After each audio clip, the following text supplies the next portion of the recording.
Meski sejumlah wilayah masih menerapkan pembatasan sosial berskala besar atau PSBB, namun masyarakat justru sudah banyak yang mulai beraktivitas di luar rumah.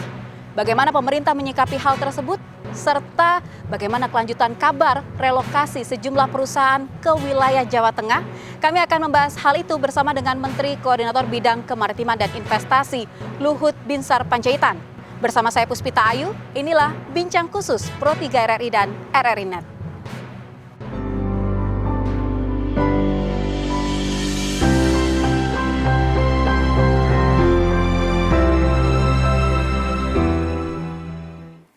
Ya baik, saya sudah bersama dengan Menteri Koordinator Bidang Kemaritiman dan Investasi Luhut Binsar Panjaitan. Pak Luhut, ketemu lagi. Terima kasih sudah meluangkan waktunya. Ya, Pak Luhut, ini ada yang kurang membahagiakan kabar kemarin ya. Jumlah kasus positif COVID pecah telur nih Pak. Yang penting sebenarnya kita tetap patuh disiplin terhadap ketentuan atau protokol kesehatan itu. Ya, jadi masker, kemudian jaga jarak, cuci tangan gitu. Ya, tapi kan tingkat kesembuhan juga meningkat tinggi sekali kan, dan tingkat kematian saya kira juga tidak meningkat drastis. Jadi saya pikir masih dalam batas-batas normal. Oke, ada langkah-langkah yang menjadi apa maksudnya? Ada evaluasi lagi tidak Pak dengan pertambahan yang sebesar ini? Kalau evaluasi itu kan task force atau BNPB itu melakukan setiap hari evaluasi harian mereka lakukan dan mingguan, sehingga policy itu, kegiatan itu, taktik strategi kita akan tetap mengacu kepada perkembangan di lapangan. Itu saya kira yang kita lihat ya. Oke. Nih Pak, yang jelang Lebaran beberapa hari terakhir ini juga kan sepertinya masyarakat sudah mulai nggak tahan diem di rumah nih. Pasar-pasar mulai rame, jalanan macet. Itu Puspita bukan hanya di Indonesia, di mana-mana seluruh dunia gitu. Ya. Tapi kita masih kalah disiplin dengan negara-negara lain. Jadi kalau sudah dibuka, mereka juga tetap jaga jarak, tetap masker gitu. Di kita ini saya lihat, atau semua kita lihat kan, itu jadi numpuk lagi lah, itu kan bisa menimbulkan masalah lagi, bisa penularan lagi. Jadi tidak bisa hanya bilang, oh pemerintah lah. Sekarang tokoh-tokoh itu jangan mengingatkan masyarakat, ayo kita sama-sama supaya mematuhi protokol kesehatan itu. Nah, kalau kerjasama ini jalan, saya kira tidak ada masalah. Presiden berkali-kali memberikan penekanan itu gitu. Tapi kita juga, tokoh-tokoh elit di bawah ini juga harus ikut. Jangan hanya sekedar ngeritik saja. Ayo apa yang kita bisa buat gitu. Kan kasihan coba Anda lihat. Nah memang pemerintah juga ada mungkin yang kurang. Kemarin awal seperti di kereta api. Tapi kan sekarang udah lumayan bagus. Di pesawat terbang kemarin sudah dibikin minta semua orang aplikasi masuk lindung pedulinya BNP Satgas ya, Task Force. Sehingga dengan begitu mereka tahu jam berapa mereka di airport, sehingga tidak terjadi antrian yang numpuk. Ya, kemudian juga menyangkut masalah rapid test dan seterusnya. Ya kita belajar terus dan kita perbaiki. Nah, saya kira sekarang makin baik. Ada yang kritik mengenai Wisma Atlet, katanya kemarin begini kurang bagus. Sekarang kan jauh lebih bagus, ya kan? Sekian karena datang tiba-tiba warga negara Indonesia yang dari luar. Tiba-tiba harus jumlahnya ada ratusan atau mungkin malah 1000 pernah satu titik ya. Nah, sekarang mereka harus ditampung sana. Ada yang dibilang makannya kurang. Tapi sekarang saya lihat sudah jauh lebih bagus dari itu, sudah jauh lebih tertib.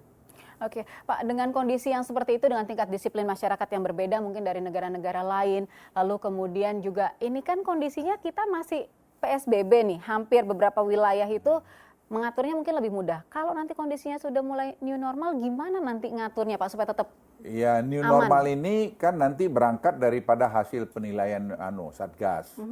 Ya biarkan aja Satgas nanti yang menilai dengan Kementerian Kesehatan, satu. Tapi yang Puspita bilang betul, kalau sudah nanti dianggap oke, dibuat new normal, kita nggak disiplin, kembali kepada cara-cara kita yang nggak disiplin, dia bisa timbul lagi second wave. Nah itu kan berbahaya, gelombang kedua.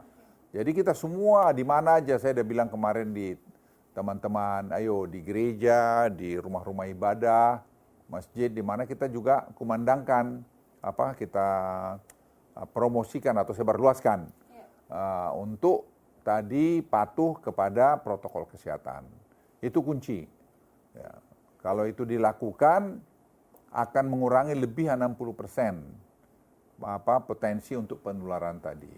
Melihat semua data dan fakta itu sebenarnya saya mau tanya, Pak Luhut happy nggak sih dengan tingkat disiplin masyarakat kita? Ya kalau tingkat disiplin saya mesti jujur mengatakan ya nggak happy lah lihat itu. Kan kasihan, kadang-kadang ya rakyat kita ini banyak nggak sadar gitu loh bahwa kalau dia masuk ke daerah-daerah yang padat itu tanpa jaga jarak, tanpa masker, peluang dia tertular tinggi sekali. Jadi apa yang kemudian bisa dilakukan Pak gitu untuk meningkatkan kesadaran masyarakat untuk lebih berdisiplin lagi? Ya kita ini semua tokoh-tokoh yang merasa dirinya tokoh lah, atau yang merasa dirinya intelektual lah, atau intelektual lah. Itu semua harus melakukan sosialisasi terus-menerus. RRI, TVRI, RRI, net, semua harus ngomong, ayo pakai ini. Sudah masuk memang new normal. Di mana-mana itu. Kemarin kita bicara turis.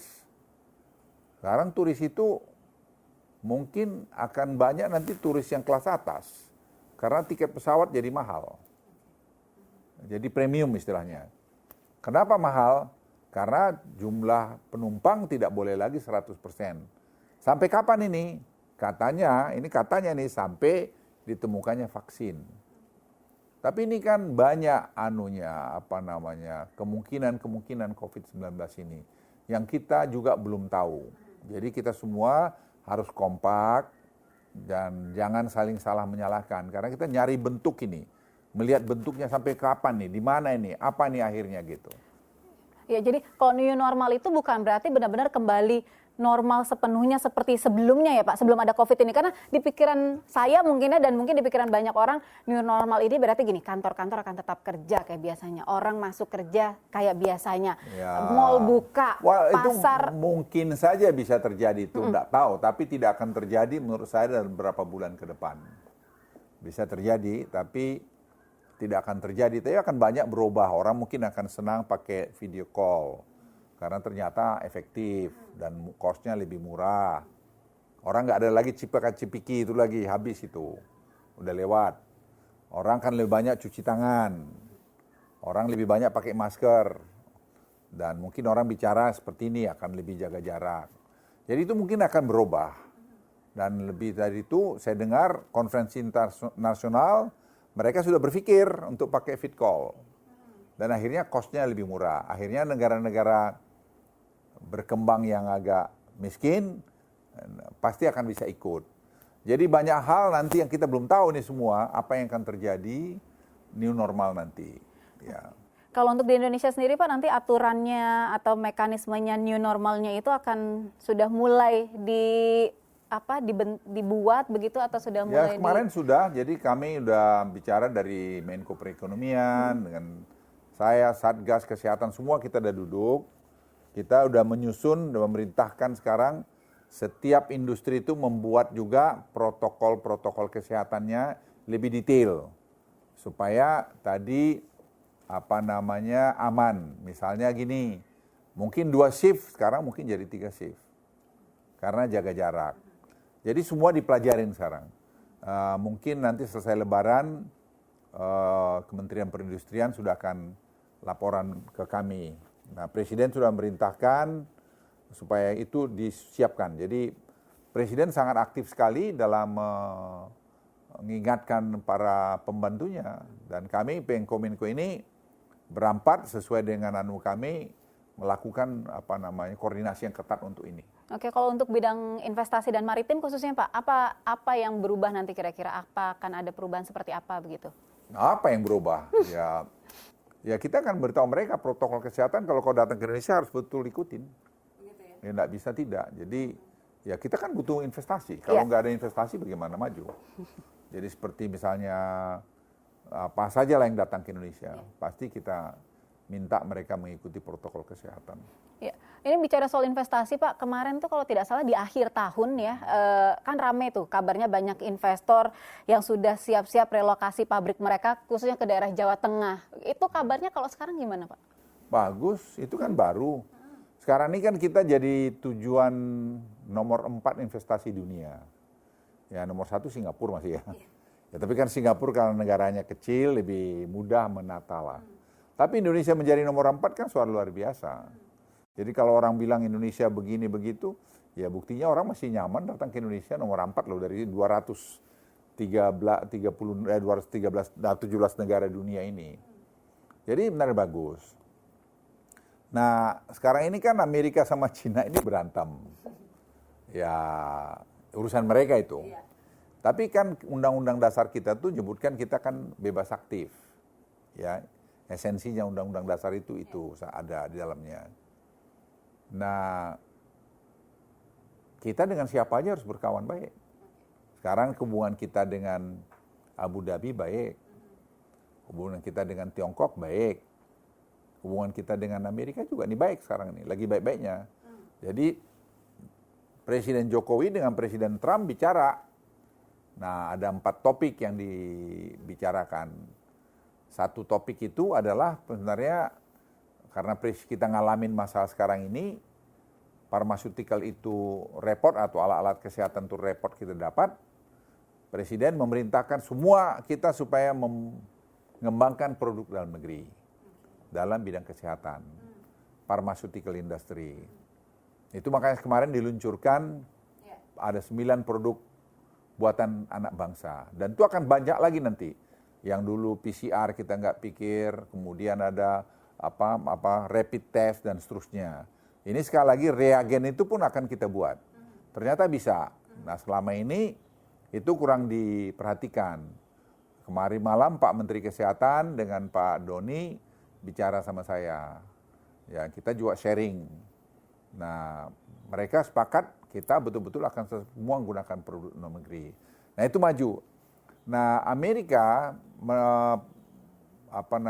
Presiden menawarkan ke Amerika begitu, ya kemudian saya tindak lanjutin, saya bicara dengan pembantu Presiden Trump dan dia setuju akan relokasi beberapa industri-industri yang mereka pengen untuk masuk Indonesia. Dan pembicaraan itu sangat baik. Jadi sekarang saya juga atas perintah Presiden komunikasi dengan White House itu bisa jalan dengan baik. Berarti persiapannya masih terus dilakukan ya Pak? Masih jalan. Okay. Tapi ini kan semua tidak segampang orang bilang kalau ini terus langsung jadi. Misalnya ada orang yang kritik, ini pemerintah dibodohin oleh investor, Masayoshi Son, SoftBank-nya sekarang ternyata down lah. Itu kan bisnis, bisa aja terjadi hari ini. Siapa yang tahu? Ya. Tapi tidak, kita kan punya ada contingency plan, kita kan tidak tergantung satu. Tidak pernah pemerintah memiliki cuma satu plan. Harus ada plan-plan lain untuk mengantisipasi kemungkinan-kemungkinan yang tidak diduga bisa terjadi. Seperti tadi kasus COVID-19 ini. Jadi semua saya pikir investasi Amerika ini, nah Presiden sudah merintahkan kita nyiapin Brebes itu sudah kita tinjau, itu ada hampir dengan Pak Gubernur juga, ada 3.900, hampir 4.000 hektar lah. Apakah itu semua nanti di sana?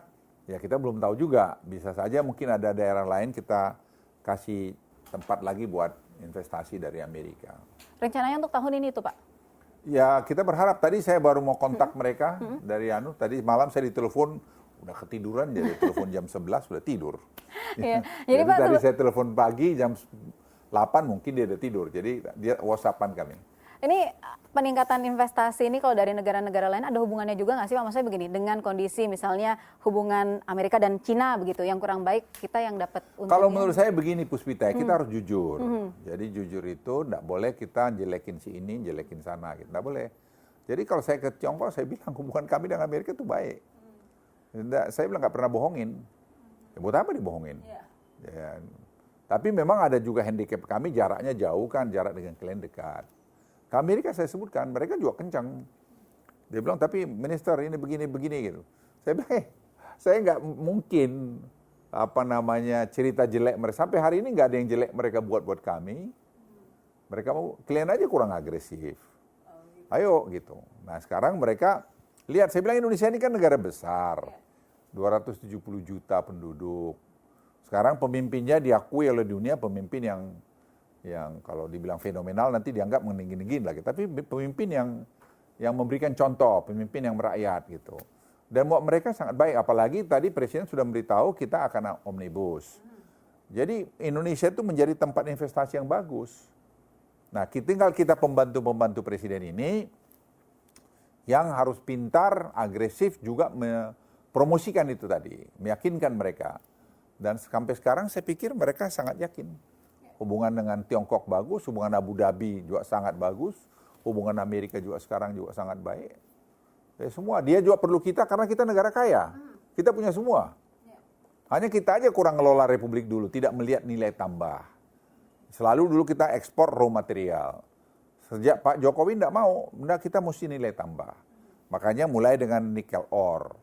Itu yang rame soal TKA, yang saya pusing juga nggak tahu apa ramenya itu. Terus kemudian sekarang kita mau timah. Masa harga timah ditentukan di Singapura? Kita harus bikin dong turunannya sini. Nanti presiden akan situ. Mungkin koper. Koper ini tembaga.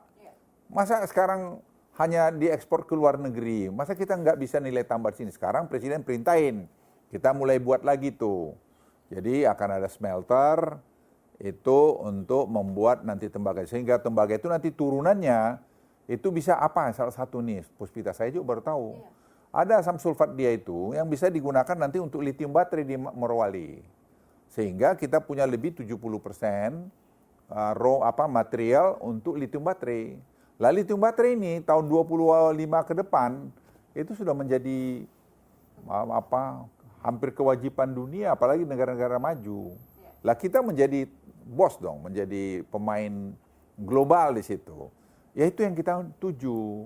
Jadi kita kawinkan tadi koper ini sebagian daripada turunannya dengan tadi nikel ore tadi.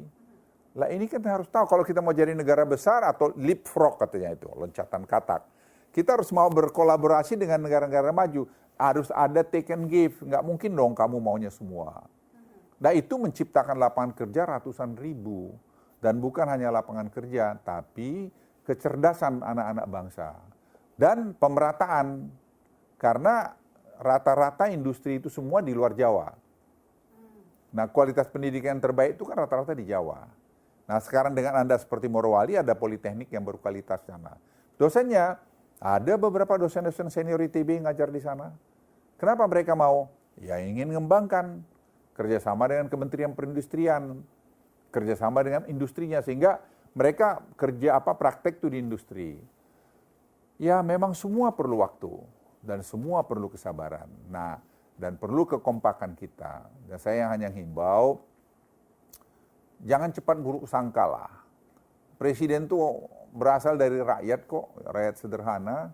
Jadi beliau sangat perhatikan betul ini, bahwa lapangan kerja. Dan saya selalu diingatkan mengenai itu.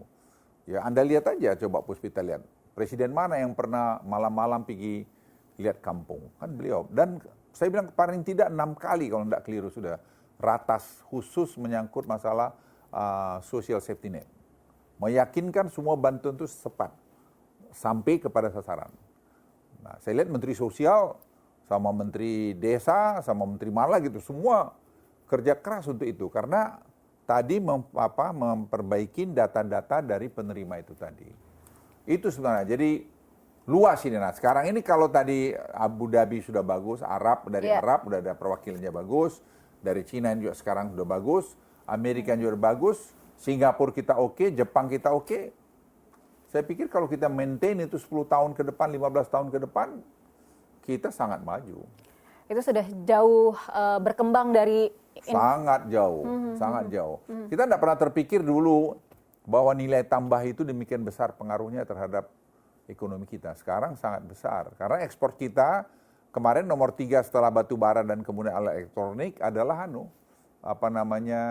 stainless steel dari Morowali, belum masuk carbon steel ini. Carbon steel sekarang akan produksi tahun ini. Termasuk tadi WDB, termasuk tadi di Konawe, itu semua jalan. Termasuk tadi Harita, ya. Jadi ada 4 sekarang industri yang main di situ. Tapi memang butuh proses, butuh waktu begitu ya Pak ya? Gak bisa dilihat sekarang juga ya hasilnya. Benar Puspita, kamu kan anak muda. Nggak mungkin saya berkali asal saya ngomong selalu ingatkan, nggak mungkin lah pemerintah tuh bohongin rakyatnya. Pasti ketahuan satu ketika. Iya. Nah ini Pak, yang menarik setiap perbincangan kita nih saya perhatikan Bapak selalu bilang gini, ini banyak yang kritik, ini banyak yang ngebully mungkin. Nah saya mau tahu sebenarnya bagaimana sih Pak menanggapi, kayak Bapak loh yang paling sering dikritik, Bapak yang paling sering dibully, sampai sebutannya banyak kali kayak buat Pak Luhut ini. Saya sih nggak terlalu mikirin, karena saya percaya gini, yang penting kan kamu buat benar.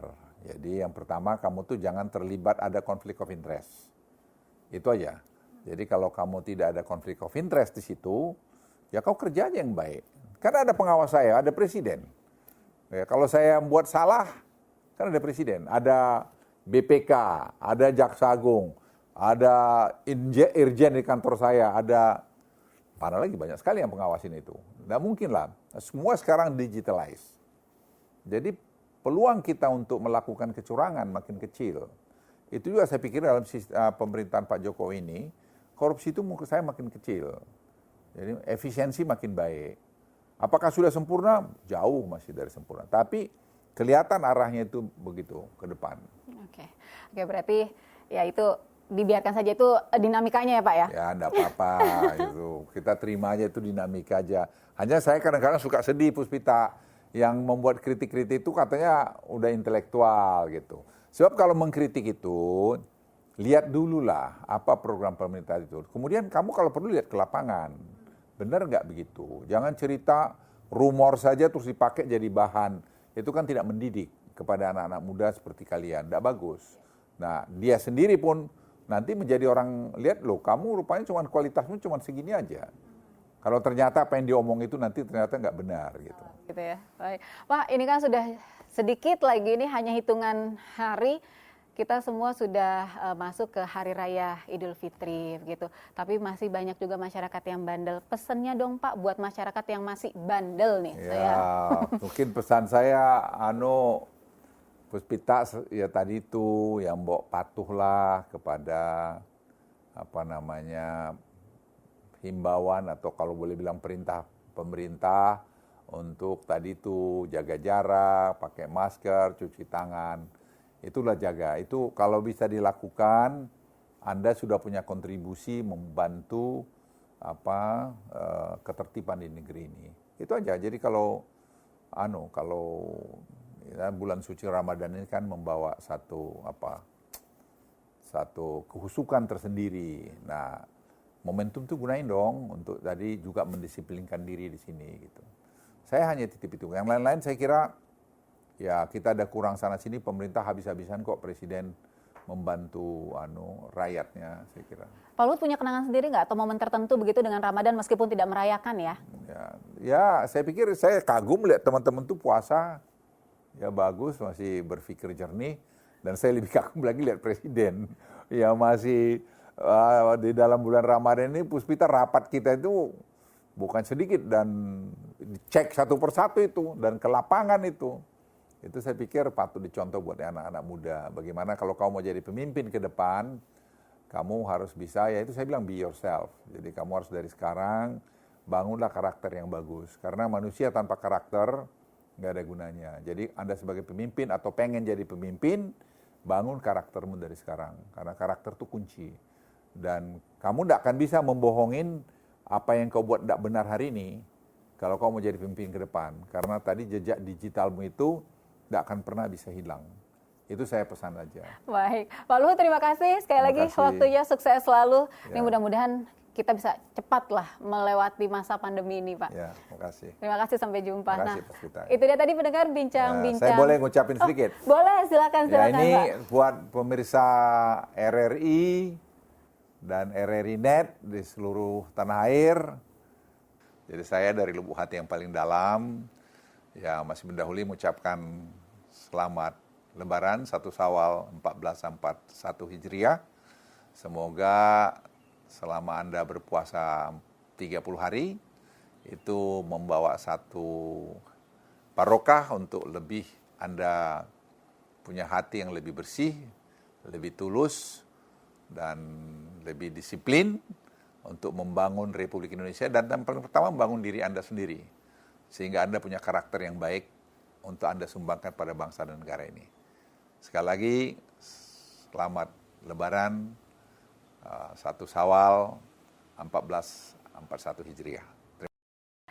Terima kasih Pak Luhut. Nah itu dia tadi mendengar, mudah-mudahan momen Hari Raya Idul Fitri yang cukup spesial di tahun ini juga bisa menjadi momen kita semua untuk menjadi manusia yang jauh lebih baik. Jadi pastikan kalau sudah selama 1 bulan terakhir ini di rumah saja, jangan karena mau Idul Fitri mulai berkeliaran di luar untuk beli baju baru. Karena Hari Raya bukan berarti hanya dengan baju baru, tapi juga mungkin dengan karakter yang baru. Ingat, disiplin Anda sangat menentukan keberhasilan kita melewati pandemi ini. Saya Puspita Ayu, terima kasih atas perhatian Anda. Sampai jumpa.